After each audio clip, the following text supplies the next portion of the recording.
This is Luis, and these men standing in the shadows beside him are his team. Not criminals by appearance, not heroes by intention. They are planners, builders, watchers, men who learn that patience can be sharper than violence. Tonight, they are not storming a bank, not shattering doors or triggering alarms. They are moving beneath it, inch by inch, breath by breath, through soil that has never been questioned. Every calculation has been rehearsed, every sound has been measured. Above them, a city sleeps, trusting the ground under its feet. Below, these men are about to turn time into a weapon. By morning, millions will be gone, and the world will search for answers in all the wrong places.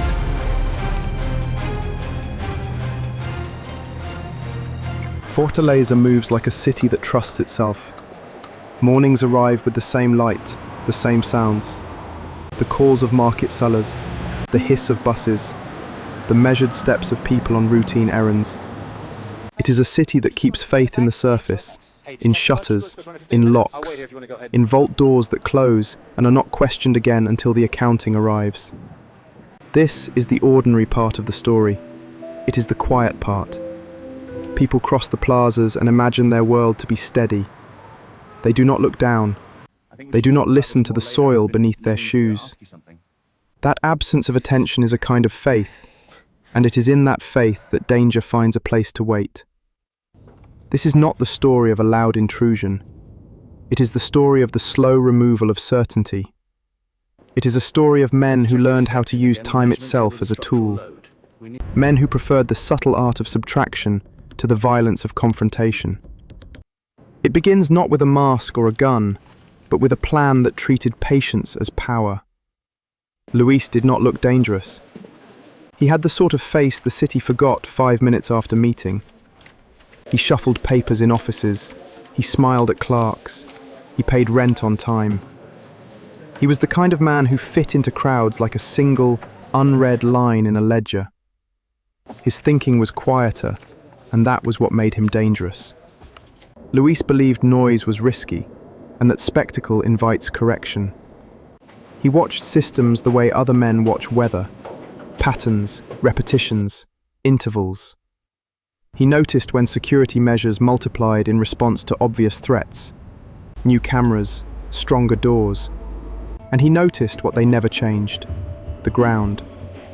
Vaults were built, alarms mounted, guards trained, but the earth beneath remained assumed and unchallenged. The idea did not appear as a thrill. It came like a small voice in the middle of a long thought.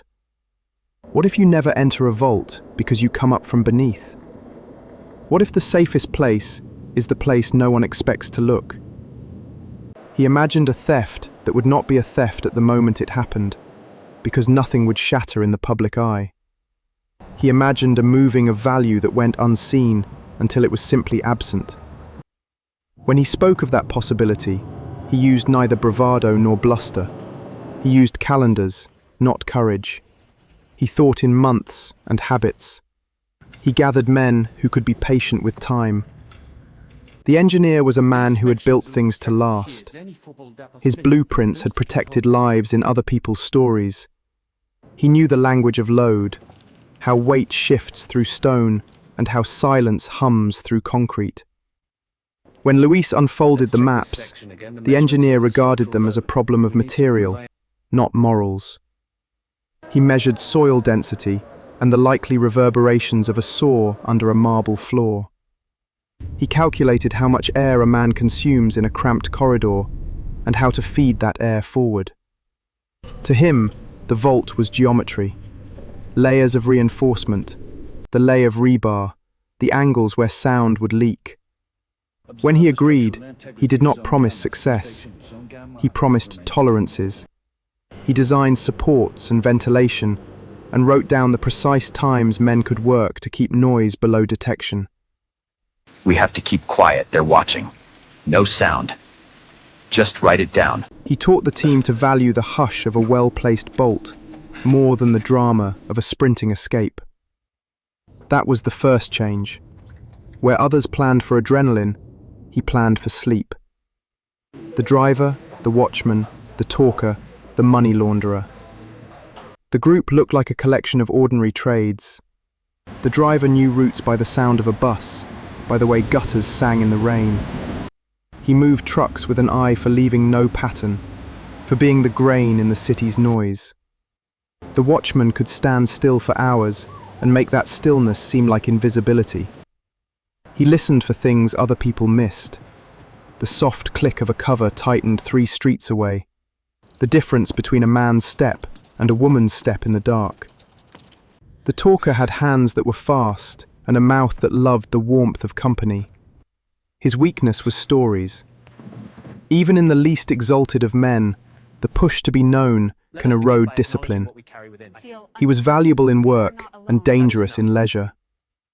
The money launderer never touched a shovel. His domain was transformation. Bills into businesses, cash into invoices, the visible converted into legal artifacts. He moved value like a patient river, never forcing the flood, but changing the course so gradually that every bank became a conduit. Luis selected each not for loyalty, but for capacity. They were instruments. He didn't want friends who banded over the glow of shared glory. He wanted roles. They rented a space in a street that did not keep memory. Paperwork looked clean. The clerk who handled the lease stamped his hand and moved on. Delivery trucks visited. A little sign declared a simple business, synthetic grass, and the neighborhood shrugged and returned to its rhythms. No one checked the floor because why check what is not suspicious? Public life runs on assumptions. The plan relied on them as much as it relied on beams and drills. Inside, under the hum of fluorescent light, the crew opened the first aperture. It was the size of a human hand at first, then widened into a throat, then into a corridor. They worked with incremental discipline. Each bucket of earth that left the ground was a small choice toward an enormous absence. They did not dig in fits of bravery. They dug in measures of care. They reinforced as they went, added ventilation, placed the lamps so their shadows would never land in a place that alarm sensors might notice. They were technicians of a crime. The engineer treated them like a construction crew that would be forgotten later, and that discipline made the difference. Time underground is elastic. Day and night blur in the absence of sunlight. The men adapted to a new calendar, shifts of work and rotations of air filters. The watchman counted in the language of silence. The driver mapped the removal schedule like a daily commute, dumping small amounts in so many places that patterns diffused into the city's noise. When boredom began to bite at the talker's restraint, Luis watched with the same patience he had used to recruit him. Boredom is sharper than fear. Fear tightens the mind, boredom loosens it. The talker bought a new shirt and then a watch. He spoke loud enough in a bar that another man took note of his sudden comfort. That was the first soft sound in an otherwise careful plan. The team rehearsed the final actions of the theft like a surgical team rehearses an operation. They mapped where each tote of cash would rest and how it would be shifted into an unremarkable truck. They measured the weight one man could carry up an incline and the number of trips required to minimize exertion. All of it was slow, almost absurdly meticulous. Yet, absurdity is quiet. That quiet made them invulnerable for a while. When the final night arrived, it arrived like any other. The city slept. The lamps in the tunnel glowed like slow heartbeats. The engineer took the saw that hummed with a frequency designed to be swallowed by stone. The world above practiced the same predictable behaviors that had sustained it for generations, and that predictability became their camouflage. Concrete yielded without drama. A slab was cut so carefully that the surrounding tiles did not shatter. The opening they made was a seam more than a rupture. A man could climb through it and feel like a trespasser in a chapel, not a robber on a mission. Inside, stacks of currency sat in silent order. The sight of so much paper, so much promise, is oddly ordinary. Perfectly banded bundles, labels showing denominations, and inventory like a mundane story. Money is not a treasure, it is a ledger. That ordinariness made it easier to work with, not harder. They filled bags with steady hands. No one who was there that night spoke of triumph. They spoke only of tasks. Even the talker tied knots and kept his mouth closed where it mattered. When they sealed the access, they sealed not only a hole, but the idea that nothing had happened. The vault showed no signs of forced entry. The bank would open on a Monday, the same way it had opened every other day, and a man would stand behind the counter and find that which had been. What was missing would be measured by accountants and statutory returns, and then, in time, by myth. The morning that followed was a theatre of confusion. Clerks walking into a room that had been emptied of certainty. A hole in the floor where durability used to be. The reaction was sound and fury, but in the first moment, there was only stunned, empty silence. Pictures of the hole were taken and replayed on newscasts.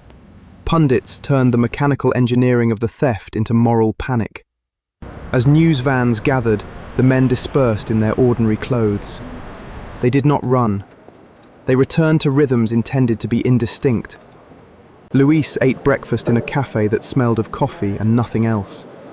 He paid with a card and left no sudden bills in his pockets. The talker walked past a friend and smiled with an ordinary grin. The driver returned a truck and told a fabricated tale about a failed delivery route.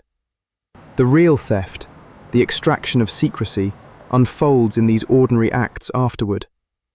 If you want to vanish a crime in plain sight, you must be practiced at being ordinary. That is cruel because ordinary is what the rest of the world expects. The men were invisible because they had become as uneventful as the morning. There is a peculiar torment to success that arrives without fireworks. For the men, the immediate aftermath was not triumph, but watchfulness.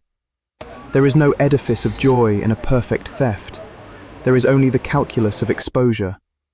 Sooner or later, humans spend, and spending makes marks.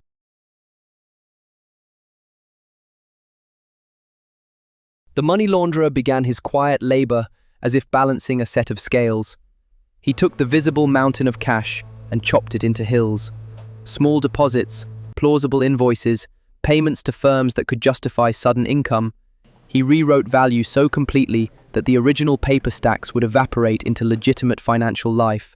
This process took months and relied on trust, deception, and the appearance of normal business. Some of the men followed Luis's discipline, some did not. The talker felt change as an intoxicant.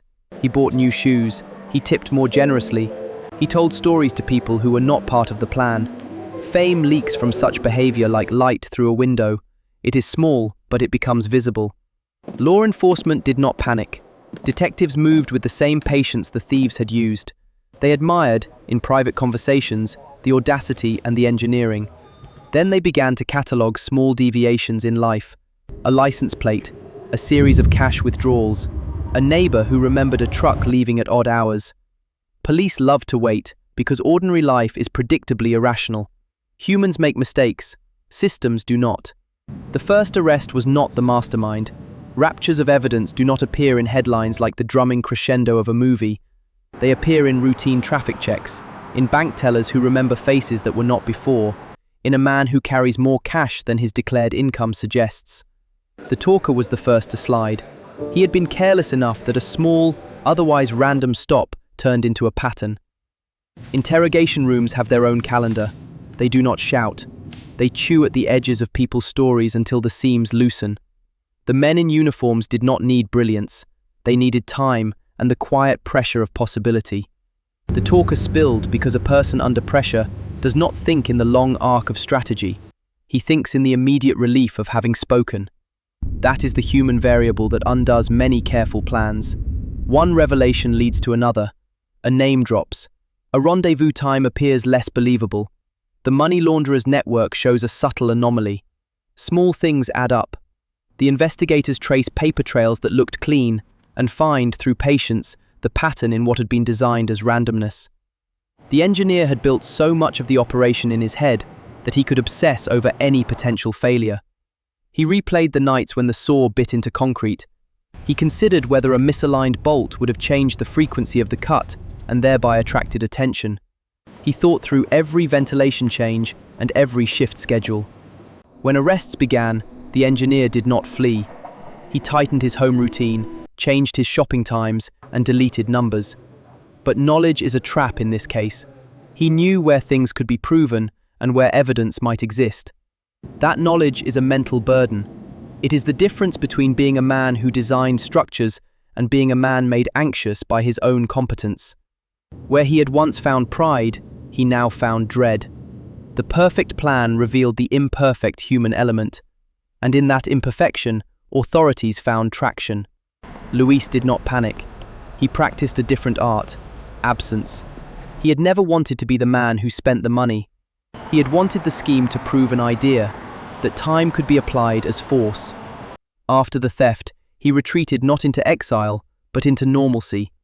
He changed his habits subtly, moved neighborhoods, used different routes. He removed himself from the center. People imagine masterminds as flamboyant figures. That is a cinematic conceit. The most effective figures vanish into the texture of daily life. Luis understood that. He did not crave wealth. He craved the safety that comes with being unremarkable. That vanishing act bought him time, and time had already proven its worth. Trials followed for some. Evidence married to testimony sometimes created convictions. But legal systems require proof beyond reasonable doubt, and not every mind can convert a complex, patient theft into the neat lines of courtroom drama. Some men faced prison, others walked free. Some confessions were murky, contaminated by months of bargaining and deals made in the shadow of greater secrets. The money, the bulk of it, where did it finally come to rest? That question birthed dozens of theories. Rumor placed it in fields where men buried their savings under new offenses. Others claimed it crossed borders in increments small enough to look inconsequential. Some suggested it entered foreign bank accounts masked by shell companies. Money is stubborn. It changes form and ownership like water through pipes. Tracking it through time requires a different sort of patience. Diplomatic cooperation, legal forensics, forensic accounting, all slow work that often stops just shy of full clarity. What remained in the public mind was not only the crime, but a new lesson. The world could be undermined by people small enough to be overlooked and patient enough to wait. The Banco Central rebuilt its floors, vault designs changed, banks reconsidered assumptions about what security meant. It is a mechanical fix to an otherwise moral breach. More profound were the cultural adjustments. People spoke differently about risk. Auditors asked new questions. Systems that had once presumed routine were forced to imagine uncommon possibilities. Yet the human fallout is more intimate. Families suffered the long shadow of court cases. Men who had once been ordinary found themselves infamous or imprisoned. The talker's children would be asked about a father's past many years from now. Reputation is durable and cruel in the small moments of daily life. The real lesson is less about locks and more about imagination. Systems protect against the expected. Their weakness is the unexpected patience of a few who study how those systems breathe. The heist required skill, yes, but more than that, it required the audacity to treat time as a companion in wrongdoing. If you stand now on the street where the warehouse once was, you may not notice anything but the ordinary. Trucks pass, people buy bread, kids shout. The vault below has been rebuilt, the concrete poured, sensors fitted. The hole that once welcomed men is filled and forgotten. But remember the lesson. Beneath the most durable systems, there is often only assumption. When people stop questioning the ground beneath them, someone patient can learn to walk under it. This story is not an apology for the men who stole. It is a study. It is a warning that time can be turned into a weapon more quietly than any gun. It is a reminder that vigilance is not only technology and more than manpower. It is imagination to see the improbable before it becomes inevitable. Luis, the engineer, the driver, the watchman, the talker, the money launderer, they are not mythic. They are men who used ordinary skills, applied them with cold care, and achieved something large by many tiny, patient acts. Their story is a dark mirror. It shows us how fragile our structures are when faced with discipline and silence. They didn't break the bank, they taught it to forget itself.